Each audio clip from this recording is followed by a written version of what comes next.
Education is the most powerful weapon which you can use to change the world. इसका मतलब है शिक्षा वो शक्तिशाली हथियार है जिसकी सहायता से, जिसकी मदद से आप दुनिया को बदल सकते हैं, और जिसकी मदद से आप दुनिया को बदल सकते हैं उसकी मदद से आप खुद को कितना बेहतर कर सकते हैं। इसीलिए पढ़ते रहिए, बहुत अच्छे से पढ़िए जिससे आप खुद को बेहतर कर पाएं। हेलो एवरीवन, कैसे हैं आप सभी लोग। मेरा नाम है नेहा दीक्षित। आई होप सब बढ़िया होंगे। मैं यहाँ करा रही हूँ सीबीएसई 10th क्लास मैथ्स का कंप्लीट सिलेबस, जहाँ पर मैंने अपने 4 चैप्टर ऑलरेडी फिनिश करा दिए हैं। यहाँ पर हम चल रहे हैं अपने 5th चैप्टर, जिसका नाम है अर्थमेटिक प्रोग्रेशन। और अर्थमेटिक प्रोग्रेशन का आज हमारा तीसरा लेक्चर है, जहाँ पर हम डिस्कशन करेंगे आज इंपॉर्टेंट क्वेश्चंस के अर्थमेटिक को कैसे हमें पहचानना है, कैसे हमें निकालना है कि कोई सीक्वेंस अर्थमेटिक होगा, उस पर डिपेंडेंट क्वेश्चंस को कैसे टैकल करना है हमको, और उसमें एनेट टर्म कैसे फाइंड करना है। क्या होता है एनेट टर्म्स? एनेट टर्म्स के बारे में हमने ऑलरेडी फर्स्ट अपनी सेकंड क्लास में पढ़ लिया है। आज हम उसको निकालना सीखेंगे, यानी कि क्वेश्चंस को करने वाले हैं हम आज की क्लास में। और साथ के साथ हम देखेंगे अपने एन टर्म्स का सम क्या होता है, एपी की एन टर्म्स का सम क्या होता है। अभी तक आपने चैनल को सब्सक्राइब नहीं किया है तो जल्दी से चैनल को सब्सक्राइब कर लें, बेल आइकन को भी प्रेस कर लें, जिससे हमारे लेटेस्ट अपडेट आपको मिलते रहे और आपकी तैयारी बहुत बेहतर होती रहे। तो मैं यहाँ पर कराऊंगी बहुत सारे क्वेश्चंस, प्रैक्टिस क्वेश्चंस भी होंगे, उसमें हमारे प्रीवियस ईयर बोर्ड एग्जाम में आए हुए क्वेश्चंस भी होंगे। सब कुछ मैं यहाँ पर डिस्कशन करूंगी, तो बने रहे हमारे साथ लास्ट तक। तो फटाफट से शुरू करते हैं आज की क्लास। आज की क्लास शुरू करने से पहले मैं बता दूं, इस चैप्टर में हमने ऑलरेडी क्या क्या पढ़ लिया है, क्या क्या हमें अभी और पढ़ना है, सब कुछ देख लेते हैं। पहला हमने अपनी क्लास को पढ़ा था, जिसमें पढ़ा था इंट्रोडक्शन की क्या होता है इंट्रोडक्शन। दूसरा हमारा अर्थमेटिक प्रोग्रेशन क्या होता है, जो हमारा चैप्टर है। और तीसरा हमने ये पढ़ा था कि जनरल टर्म क्या होता है। आज की क्लास में हम इस पर डिपेंडेंट क्वेश्चंस पढ़ेंगे बहुत सारे, क्योंकि मैं हमेशा कहती हूँ आपको क्वेश्चंस, अपने कॉन्सेप्ट पढ़ लिया, उस कॉन्सेप्ट से रिलेटेड आपको क्वेश्चन कैसे करने हैं ये मोस्ट इंपॉर्टेंट है हमारी मैथमेटिक्स में। तो इसलिए आज की क्लास में हम क्वेश्चंस करेंगे और साथ के साथ देखेंगे कि एपी की एन टर्म्स का सम क्या होता है। इन सारे टॉपिक्स पर हमें बहुत सारे क्वेश्चंस भी करने हैं। तो चलिए शुरू करते हैं हमारी आज की क्लास।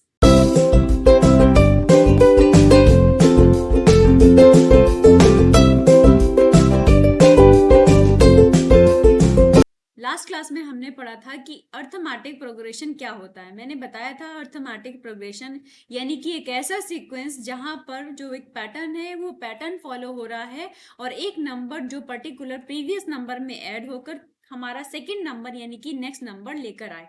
और हमने पढ़ा था nth टर्म ऑफ एपी क्या होता है। nth टर्म ऑफ एपी क्या होता है, इसको मैंने बताया था ए एन से रिप्रेजेंट करते हैं। इसको हम लिखते हैं A plus N minus one into D. इसको हम कहते हैं इनर टर्म ऑफ एपी। इसके बारे में हमने बताया था, जनरल टर्म भी पढ़ा था हमने, जनरल सीरीज क्या, जनरल फॉर्म ऑफ एपी पढ़ा था। ए कॉमा ए प्लस डी कॉमा ए प्लस टू डी कॉमा ए प्लस थ्री डी और एंड सो ऑन, राइट। इसको हमने कल पढ़ा था, कल की क्लास में। आज की क्लास में आपको ये बताना है कि विच, ये क्वेश्चन है हमें, क्वेश्चन में ये बताना है which of the following are APs, इसमें से कौन कौन एपी हैं। तो एपी का मैंने बताया था एक फिक्स्ड नंबर होना चाहिए, एक पर्टिकुलर नंबर होना चाहिए जो प्रीवियस नंबर में ऐड होकर हमें नेक्स्ट नंबर दे दे। तो यहाँ पर हम फर्स्ट से चेक करते हैं। फर्स्ट क्या है, 2,8,16, राइट। ये हमारी एपी होगी कि नहीं होगी, इसका सबसे सिंपल तरीका है इसको चेक करने का। क्या, इसका फर्स्ट टर्म है हमारा, यहाँ पर अगर मैं देखूं कि फर्स्ट टर्म क्या है हमारा, फर्स्ट टर्म हमारा 2। और मैं कहूं कि अगर ये जो हमारा एपी है, तो एपी अगर है तो कैसे है, जो इसका कॉमन डिफरेंस होता है, एक पर्टिकुलर नंबर की हमने कल बात की थी, वो कॉमन डिफरेंस, यानी कि अगर हम d1 का वैल्यू निकालें, और d1 का वैल्यू कैसे निकालेंगे, सेकेंड टर्म से फर्स्ट टर्म को माइनस कर देंगे, तो हमें पता चल जाएगा कौन सा पर्टिकुलर नंबर फर्स्ट टर्म में ऐड हुआ है जिससे हमें सेकेंड टर्म मिला है। तो हम क्या करेंगे, a2 यानी कि सेकेंड टर्म से फर्स्ट टर्म माइनस कर देंगे, that is 4 minus 2 equal to आ जाएगा 2। d2 फाइंड करेंगे, यानी कि दूसरी वही कंडीशन दूसरे दो नंबर में फाइंड करेंगे, जिसको हम लिखेंगे a3 minus a2। That means कि जो थर्ड टर्म से सेकंड टर्म से थर्ड टर्म कैसे आया, कुछ ऐड करने पर, और वो क्या ऐड किया है वो हमें कैसे पता चलेगा? थर्ड टर्म से अगर हम सेकंड टर्म को माइनस कर दें, दैट मीन्स 8 माइनस 4 कर दें, और 8 माइनस 4 होता है हमारा 4, तो अगर d1 इक्वल टू d2 आ जाता तो हम इसको कहते AP, बट यहाँ पर d1 आया है 2 और d2 आया हमारा 4, दैट मीन्स ये इक्वल नहीं है, this is not a AP। ये जो सीक्वेंस है वो हमारा AP नहीं है, राइट। नेक्स्ट पार्ट बोलता है सेकंड नंबर में हमें चेक करना है फिर से क्या ये AP है, तो फिर से देखते हैं क्या ये AP है।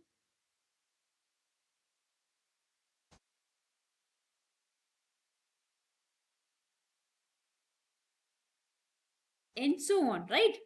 अब यहाँ पर हमको फिर से क्या फाइंड करना होगा, वही कहानी, क्या, D1। अगर आपको D1 फाइंड करना है तो D1 कैसे फाइंड कर देंगे, सेकेंड टर्म से फर्स्ट टर्म माइनस कर देंगे। सेकेंड टर्म में हमारा 3, इसको लिख लेंगे एक बार जिससे आपको याद रहेगा, क्या आपको लिख लेना है A2, A2 मतलब सेकेंड टर्म, A1 मतलब फर्स्ट टर्म से माइनस कर देना है। सबको रूट वाले माइनस करने आते हैं, रूट वाले थोड़े से क्वेश्चन टिपिकल होते हैं, देखने से दिल घबरा जाता है कि अरे ये कैसे होगा, गलत भी होने के चांसेस भी वहां पे रहते हैं। क्योंकि हमेशा आप याद रखना कि जैसे ही किसी क्वेश्चन को देखकर आपके मन में डर बैठ गया, तो आप ये डेफिनेटली श्योर कर लीजिए कि वो क्वेश्चन गलत होने के चांसेस 99% हो जाते हैं।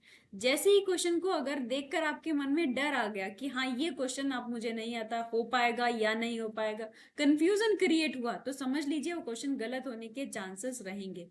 और ये जो डर है वो तभी आता है जब आपको किसी एक टॉपिक पर, किसी उस कॉन्सेप्ट पर आपका जो कॉन्सेप्ट है वो क्लियर ना हो, यानी कि आपका जो टॉपिक, सपोज दैट आपका रूट का जो टॉपिक है वो क्लियर नहीं है, तो रूट का जो टॉपिक है वो क्लियर नहीं है। अगर रूट का टॉपिक क्लियर नहीं है तो ये आपने सेकेंड पार्ट देखा तो आप घबराने लगोगे, कैसे होगा। तो इसलिए सारे टॉपिक को अच्छे से क्लियर, और ये एटलीस्ट बेसिक टॉपिक को तो बिल्कुल अच्छे से क्लियर कर लीजिए, जिससे आपको देखने में कोई भी ऐसे डर ना लगे। और मैं हमेशा कहती हूँ कि आप जितने ज्यादा क्वेश्चन की प्रैक्टिस करेंगे उतना ही कभी आपको क्वेश्चन देखकर एटलीस्ट डर नहीं लगेगा, एक मन में बिलीव रहेगा कि हाँ मैं कर लूंगा, मैं कोशिश करूंगा करने का। एटलीस्ट ये आप हमेशा रखिए कि अगर आपको कोई क्वेश्चन नहीं आता है फिर भी आप दिमाग में ये रखना है आपको, मैं कोशिश करूंगा, क्योंकि मैंने इस चैप्टर से रिलेटेड, इस टॉपिक से रिलेटेड सब कुछ पढ़ा है, अच्छे से पढ़ा है, तो मैं इस क्वेश्चन को ट्राई जरूर करूंगा। और जब आप ट्राई करेंगे तो ये 100% है कि आपसे क्वेश्चन होगा, अगर आपने कॉन्सेप्ट को अच्छे से पढ़ा है। तो इसलिए डरने की बिल्कुल बात नहीं है, डरना नहीं कभी भी। बट एग्जाम में अक्सर बच्चे बहुत जल्दी डर जाते हैं, घबरा जाते हैं, इसलिए आपको डरना नहीं है। अपने कॉन्सेप्ट को, आप दिमाग को एकदम शांत रखिए कि कॉन्सेप्ट को पढ़ा है, चैप्टर को अच्छे से पढ़ा है, तो क्वेश्चन नहीं, ये जो क्वेश्चन नया आया है वो मैंने पहली बार देखा है, बट क्वेश्चन होगा, ठीक है। तो A2 माइनस A1, और A2 हमारा क्या है, 3 प्लस रूट 2 माइनस A1 कितना है, 3। अब प्लस का 3 माइनस का 3 हो जाएगा कैंसिल, और हमारे पास बच जाएगा केवल रूट 2। D2 फाइंड करते हैं। D2 इक्वल टू होता है हमारा, फिर से D2 कैसे फाइंड करेंगे कि थर्ड टर्म से सेकेंड टर्म को माइनस कर देंगे, that means A3 minus A2। A3 मतलब थर्ड टर्म, A2 मतलब सेकेंड टर्म। थर्ड टर्म क्या है हमारा, 3 प्लस रूट 2 माइनस 3 प्लस, अब देखो यहाँ पर एक चीज गलती कभी मत करना कि जब भी माइनस पहले हो और अंदर दो टर्म है तो आपको हमेशा माइनस के साथ ब्रैकेट का यूज कर लेना है। ये कॉन्फिडेंस मत लाना कि नहीं मैं कर लूंगा, कर लोगे अच्छी बात है, बट फिर भी आप एक बार ब्रैकेट का यूज करेंगे तो आपके गलती होने के चांसेस बिल्कुल खत्म हो जाएंगे, ठीक है। अब इसको एक बार माइनस को ओपन करेंगे, 2 प्लस रूट 2 माइनस 3, और ये माइनस रूट 2, तो हमारा आ जाएगा 3 से 3 हो जाएगा कैंसिल आउट, और ये 2 रूट 2 से एक रूट चला जाएगा, तो मतलब बच जाएगा हमारा रूट 2। और यहां से मुझे कंफर्म हो गया है कि D1 इक्वल टू D2 है। दैट मीन्स ये हमारा क्या है, ये सेकंड हमारा AP, ये सेकंड सीक्वेंस है वो AP फॉर्म कर रहा है। 0.2, 0.22, 0.222, 0.2222 एंड सो ऑन, राइट। अब हमको क्या करना है, वही कहानी, क्या D1 equal to A2 minus A1, A2 minus A1, A2 कितना 0.22 माइनस 0.2, तो ये आ जाएगा। अगर हम इसको सब्ट्रैक्ट करेंगे तो इसको पॉइंट डेसिमल नंबर को हमेशा वेरी केयरफुली आप इसको सब्ट्रैक्ट करें, क्योंकि डेसिमल नंबर में गलती होने के चांसेस रहते हैं। मैं आपको हमेशा उस पॉइंट पर टोकती हूँ कि जहां पर आपकी गलती होने के चांसेस होते हैं, जहां पर अक्सर बच्चे कॉन्सेप्ट क्लियर होता है, सब कुछ आता है, बट जब भी हम कैलकुलेशन करने बैठते हैं तो कैलकुलेशन में छोटी छोटी छोटी छोटी मिस्टेक्स हमें बहुत दिखाई देती हैं। इसीलिए मैं आपको हमेशा बताती हूँ कि जहां पर गलती होने के चांसेस ज्यादा हैं वहां पर आप बहुत ज्यादा केयरफुल रहिए। कि जैसे मैंने अभी क्वेश्चन बताया था कि रूट वाले क्वेश्चंस में गलती होती है। एक हमारा आ गया है डेसिमल। डेसिमल में भी जब सब्ट्रैक्शंस होता है तो सब्ट्रैक्शन में वहां पर गलती होने के चांसेस बढ़ जाते हैं। तो आप बहुत अच्छे से ध्यान से करिएगा। कैसे करते हैं एक बार मैं बता भी देती हूँ। यहाँ पर 0.22, जब भी हम डेसिमल सब्ट्रैक्शन को डेसिमल नंबर को ऐड करते हैं या सब्ट्रैक्ट करते हैं तो याद रखते हैं डेसिमल को डेसिमल के नीचे रखना है 0, और इसके बाद जो नंबर है वो हमारा क्या है 2 है। और सब्ट्रैक्ट करना है तो सब्ट्रैक्ट करेंगे, यहाँ पर कुछ नहीं है तो 0 लगा सकते हैं। 2 से 0 गया तो 0, सॉरी 2 से 0 गया तो 2, और 2 से 2 ही चला गया तो क्या बचा 0। डेसिमल है तो डेसिमल, और 0 है तो 0, और आंसर। तो that means 0.02। Second, D2 equal to A3 minus A2। A3 क्या 0.222 माइनस 0.22, राइट, 0.0। तो दैट मीन्स ये D2 की वैल्यू आ गई हमारी। अब क्या ये D1 और D2 इक्वल टू है, यानी कि D1 और D2 इक्वल है? D1 is not equal to D2। That means क्या ये हमारी AP है थर्ड? नहीं, ये AP हमारी नहीं है। ये थर्ड जो सीक्वेंस है वो AP नहीं बन रहा है। नेक्स्ट पर चलते हैं। ओके, फोर्थ पार्ट की फिर से वही कहानी। क्या D1 इक्वल टू फाइंड करेंगे A2 माइनस A1 से, और A2 हमारा क्या है -3.2 एंड माइनस। अब मैंने बताया है माइनस के साथ हमेशा केयरफुल रहना है।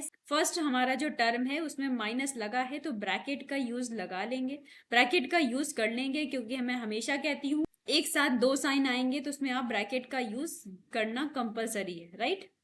3.2 माइनस माइनस हो जाता है प्लस 1.2, यहाँ से सब्ट्रैक्ट कर देंगे, और सब्ट्रैक्ट करने पर आपको पता है जो माइनस का नंबर होता है, माइनस का साइन आता है जब माइनस का नंबर बड़ा होता है। ये नंबर जो है हमारा बड़ा नंबर है, तो हम यहाँ पर लगा लेंगे माइनस का साइन, और 3 माइनस 2 यानी कि फिर से यहाँ डेसिमल का कॉन्सेप्ट है तो डेसिमल का कॉन्सेप्ट एक बार फिर से बता देते हैं। पॉइंट के नीचे पॉइंट रहेगा, जैसे ही नंबर लिखे हैं वैसे ही लिखेंगे। माइनस करना है तो 2 से 2 गया तो 0, और 3 से 1 गया तो 2।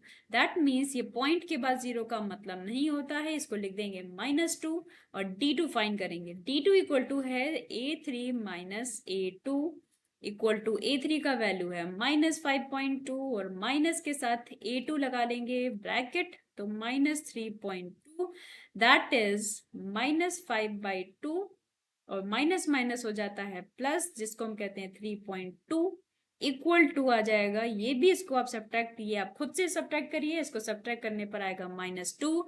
That means D1 equal to है D2। दैट मीन्स ये जो हमारा फोर्थ कंडीशन है वो AP फॉर्म कर रही है। आई होप आपको ये समझ में आ गया होगा बहुत अच्छे से। अब हम आगे चलते हैं अपने टॉपिक पर। जो हमारा आज का टॉपिक है मैंने बताया था, जहां पर हम पढ़ेंगे एन टर्म्स का सम फाइंड करना, कि कैसे हम अपनी AP में एन टर्म्स का सम फाइंड करते हैं। हम आ गए हैं अपने topic sum of first N terms of AP। मैंने कल आपको बताया था जनरल फॉर्म ऑफ AP क्या होता है। जनरल फॉर्म ऑफ AP होता है A+D, A+2D, A+3D, और एंड सो ऑन। ऐसे ही nth टर्म होता है। nth टर्म क्या होता है AP का A+n-1 इंटू डी। ये मैंने आपको कल ड्राइव करके बताया था कि कैसे हमारा nth टर्म आता है AP का। ये सब कुछ हम कल की क्लास में ऑलरेडी डिस्कशन कर चुके हैं। अब आगे चलते हैं। कहानी क्या है, मैंने आपको बताया कि जब हम किसी सीक्वेंस को सीरीज में कन्वर्ट करते हैं, सीरीज में क्या कन्वर्ट करते हैं, मैंने कहा था कि जब भी हम इन नंबर्स को सम कर देते हैं, सपोज दैट नेचुरल नंबर है 1, 2, 3, 4 एंड सो ऑन, और अगर मैं लिख दूं कि ये 1 + 2 + 3 + 4 एंड सो ऑन, ये क्या बन जाती है, ये हमारी सीरीज बन जाती है। हमें फाइंड करना है जो ये टर्म्स थे एपी के जो टर्म्स थे उनको सम कर दें, अगर हम उनको ऐड कर दें तो हम उनका एडिशन कैसे फाइंड आउट करते हैं। तो फॉर्मूला हमारा होता है s N is equals to n by two plus two a n minus one into d. Formula कहाँ से आया है ये हमारे लिए इम्पोर्टेंट नहीं है, इस पर क्वेश्चंस कैसे करने हैं ये हमारे लिए ज्यादा इंपॉर्टेंट है। फॉर्मूला आपको अच्छे से याद कर लेना है और इस पर डिपेंडेंट क्वेश्चंस मैं बहुत सारे कराऊंगी। इसके बाद की जो क्लास होगी उसमें मैं एनथ टर्म को फाइंड आउट करने की, कैसे हम एनथ टर्म फाइंड करते हैं, कैसे हम किसी एपी का एन सम फाइंड करते हैं यानी कि एस एन फाइंड करते हैं, तो ये सब कुछ इस पर डिपेंडेंट जब हम क्वेश्चन करेंगे तो कॉन्सेप्ट को और अच्छे समझने में आपको हेल्पफुल रहेगा। तो इसको आप देख लीजिए अभी क्या कि हमारा S N is equal to होता है, यानी कि हम इसको कहते हैं sum of first N terms, first N terms of AP, यानी कि एपी के फर्स्ट एन टर्म्स का सम का फॉर्मूला होता है s N is equal to n by two two a plus N minus one into d. यहाँ पर ए क्या है, ए हमारा फर्स्ट टर्म है, एन क्या है, एन हमारा एन टर्म है, मतलब कितने टर्म तक, यानी कि हमसे कहा जाए सपोज दैट एक क्वेश्चन कर लेते हैं फॉर एग्जाम्पल 1 2 3 4 5 6 7 8 9 10, ये 10 टर्म्स है राइट। 10 टर्म्स को हमको क्या फाइंड करना है, सम फाइंड करना है। ये जो टर्म है, ये सीक्वेंस है, ये एपी है, ये अर्थमेटिक प्रोग्रेशन है, इस अर्थमेटिक प्रोग्रेशन का एन टर्म्स का सम फाइंड करना है। तो आपको पता है यहाँ पर हम क्या क्या फाइंड करेंगे, पहले हम फाइंड करेंगे अपना फर्स्ट टर्म, यानी कि इसका पहला टर्म क्या है, वो है उसकी वैल्यू 1। डी फाइंड करेंगे जिसको हम कहते हैं कॉमन डिफरेंस, और कॉमन डिफरेंस आता है सेकेंड टर्म से। क्या मुझे बताओ क्या ये एपी है, ऑफकोर्स ये एपी है, क्यों, क्योंकि प्रीवियस नंबर में अगर हम 1 ऐड कर देते हैं हमें नेक्स्ट नंबर मिल जाता है। 1 में हमने 1 ऐड किया तो 2 मिला, 2 में हमने 1 ऐड किया तो 3 मिला, 3 में 1 ऐड किया तो 4 मिला। ऐसे ही कहानी चल रही है, दैट मीन्स ये एपी है राइट। अब हमें डी फाइंड करना है, डी सेकेंड टर्म से फर्स्ट टर्म को माइनस कर देंगे। सेकेंड टर्म है हमारा 2, फर्स्ट टर्म है 1, that is 2 minus 1 that is 1, D 1 हो गया। अब एस एन, एन का मतलब है यहाँ पर टोटल कितने नंबर हैं, यहाँ पर टोटल नंबर हैं आपके 10, एन इक्वल टू होता है टोटल नंबर ऑफ टर्म, यानी कि यहाँ पर कितने टर्म है, तो आपको दिख रहा है एन इक्वल टू 10 है, 10 टर्म्स है। तो that means S N equal to आ जाएगा, एन का formula 10 by two, 2 into 1 plus N minus 1 मतलब 10 माइनस 1 इंटू डी मतलब 1 राइट। इसको सोल्यूशन कर लेंगे, 5 2 5 जा 10, 2 प्लस 10 माइनस 1 9, और ये 9 इक्वल टू आ जाएगा 5, और 9 प्लस 2 होता है 11, और इक्वल टू आ जाएगा 55 एस एन, यानी कि अगर मैं कहूं फर्स्ट 10 नेचुरल नंबर का सम क्या होता है तो आप कहोगे 55 होता है। इसी टाइप से आपको क्वेश्चंस करने हैं, ऐसे बहुत सारे क्वेश्चंस हैं, ये मैं क्वेश्चंस अपनी नेक्स्ट क्लास में कराऊंगी। वहां पर हम देखेंगे कि जो हमने अभी फॉर्मूला पढ़ा है इन टर्म्स का, यानी कि सम का, किसी एपी में सम कैसे फाइंड आउट करते हैं। मैं हमेशा कहती हूँ कि आपने कॉन्सेप्ट पढ़ लिया, कॉन्सेप्ट के साथ जब तक आप क्वेश्चन की प्रैक्टिस नहीं करोगे तब तक आपका कॉन्सेप्ट क्लियर नहीं होगा। इसीलिए मैं नेक्स्ट क्लास में इससे रिलेटेड अभी तक जो हमने टॉपिक पढ़ लिए हैं उससे रिलेटेड हम क्वेश्चंस करेंगे, तो आपको और अच्छे से समझ आएगा। आई होप लेक्चर समझ आया होगा। लेक्चर पसंद आया तो लेक्चर को लाइक कर दें, चैनल को सब्सक्राइब कर और लास्ट तक हमारे साथ जुड़े रहें। मिलते हैं नेक्स्ट लेक्चर में। Thank you everyone.